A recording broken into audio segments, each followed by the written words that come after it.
हमारे व्यस्त जीवन में ईश्वर की आवाज़। कई बार प्रभु कहते हैं, तुम्हारे विश्वास ने तुम्हारा उद्धार किया, या तुम्हारे विश्वास ने तुम्हें चंगा किया। हमारा विश्वास यानी सत्य पर विश्वास।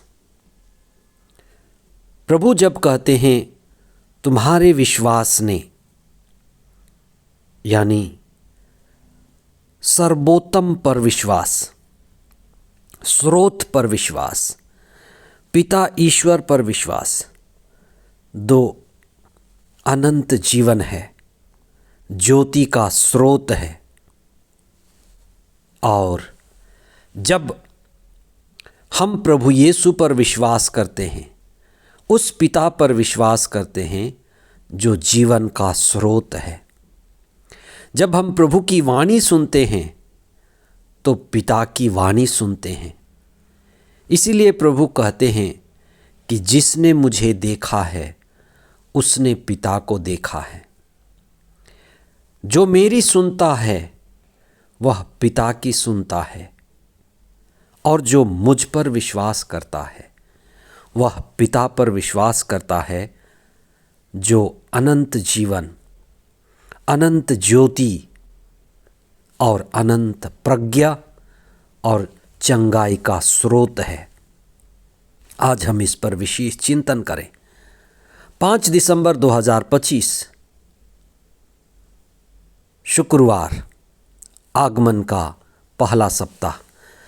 नबी ईसायास का ग्रंथ अध्याय 29 पद संख्याएं 17 से 24 तक और संत मत्ती का सुसमाचार अध्याय 9 पद संख्याएं 27 से 31 तक। प्रभु की उपस्थिति में, प्रभु के सानिध्य में हमारी स्थिति, परिस्थिति बदलती है। जो अशांत हैं वो शांति पाते हैं, जो बलहीन हैं वे बल पाते हैं, जो निर्धन हैं वे धनवान बनते हैं। इसलिए प्रभु की उपस्थिति, प्रभु का सानिध्य हमारे लिए सबसे बड़ा धन, सबसे जरूरी है। प्रार्थना के द्वारा हम प्रभु के सानिध्य का अनुभव करें। सामान्य लोग नग्न इंद्रियों से बाहरी जगत को देखते हैं, प्रकृति को देखते हैं, संसार को देखते हैं, शरीर को देखते हैं। हमारी नंगी आंखें बाहरी जगत को ही देख पाती हैं। लेकिन जब शास्त्र में, धर्मशास्त्र में दृष्टि की बात रखी जाती है तो हम साधारण से असाधारण बातों की परिस्थिति को समझें। धर्मशास्त्र में गहरी बात बताई जाती है, धर्मशास्त्र में आंतरिक बात बताई गई है। इसलिए धर्मशास्त्र में जो अंधे हैं उनकी दृष्टि मात्र बाहरी नहीं है, उनका दृष्टि दोष सिर्फ आंखों का नहीं है, उससे गहरा है। जब हम धर्मशास्त्र में ज्ञान की बातें करते हैं तो ये सिर्फ ज्ञान नहीं है, आत्मज्ञान है। जब हम धर्मशास्त्र में अंधों की दृष्टि पाने की बात करते हैं तो ये सिर्फ दृष्टि नहीं है, आंतरिक दृष्टि है। सिर्फ आँखों का नज़र नहीं है, ये विश्वास का नज़रिया है। इसलिए जब धर्मशास्त्र में एक अंधे को दृष्टिदान मिलता है तो ये सिर्फ बाहरी नज़र नहीं है, लेकिन आंतरिक दृष्टि है। इसीलिए कहा जाता है यथा दृष्टि तथा सृष्टि। अगर आपकी नज़र सिर्फ बाहरी जगत पर है तो आपकी सृष्टि, आपकी पहचान, आपकी दुनिया बाहर ही रहकर सिकुड़ जाएगी। लेकिन मनुष्य ईश्वर का प्रतिरूप है। ईश्वर ने हमें दिव्य बनाया है, इसलिए हमारी क्षमता दिव्य ज्योति की है, दिव्य प्रकाश का है। हम ईश्वर के प्रतिरूप हैं। इसलिए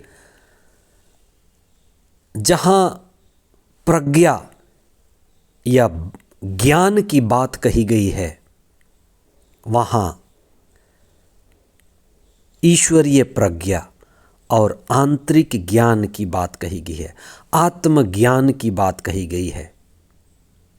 प्रज्ञा वहाँ है जहाँ ईश्वरीय प्रकाश और ईश्वरीय आनंद है, और उस व्यक्ति की आँखें, नज़रें वास्तव में तब खुल जाती हैं जब आत्मज्ञान मिल जाता है, दिव्य दृष्टि मिल जाती है। और यह दृष्टि आत्मिक है, आत्मा की है। और जब हम आत्मा की नज़र से देखते हैं तो ईश्वर और सारी सृष्टि को वैसे ही देख पाते हैं जैसे वह वास्तव में है। इसलिए जिसे आंतरिक दृष्टि मिल गई उसी को ईश्वरीय नज़र या दिव्य दृष्टि मिल गई। इसलिए संत पौलुस कहते हैं कि हम आँखों देखी बात पर नहीं चलते, हम विश्वास पर चलते हैं। कुरिन्थियों के दूसरे पत्र में अध्याय 5 पद संख्या 7 में वे कहते हैं कि हम आँखों देखी बातों पर नहीं लेकिन विश्वास पर चलते हैं। ये जो सुसमाचार के दो अंधे जो प्रभु ईसा को पहचान पाए, उनके बोलने में पहचान है। वे कहते हैं कि हे दाऊद के पुत्र, हम पर दया कीजिए। राजा दाऊद, बहुत सारे नबी, न्यायकर्ता ईसा की प्रतीक्षा में थे, और ईसा जो ईश्वर के पुत्र हैं, दाऊद के पुत्र हैं, दाऊद के घराने से हैं, वे आने वाले हैं। बहुत सारे लोग नहीं पहचान पा रहे थे, लेकिन ये दो अंधे अपने शब्दों के द्वारा ईसा की पहचान का बखान कर रहे हैं। अपने शब्दों के द्वारा न केवल आँखों की दृष्टि लेकिन आंतरिक दृष्टि, दिव्य दृष्टि, आंतरिक ज्ञान की बातें कह रहे हैं। इसलिए ये अंधे आँख से देखने वालों से अधिक ज्ञानी हैं। इसीलिए ईसा उनसे कहते हैं, तुम्हारे विश्वास ने चंगा किया। बहुत सारे लोग आँख वाले हैं, सुंदर आँख वाले हैं, अच्छी दृष्टि वाले हैं, लेकिन आंतरिक नहीं है, आत्मज्ञान की नहीं है, आत्म चेतना की नहीं है।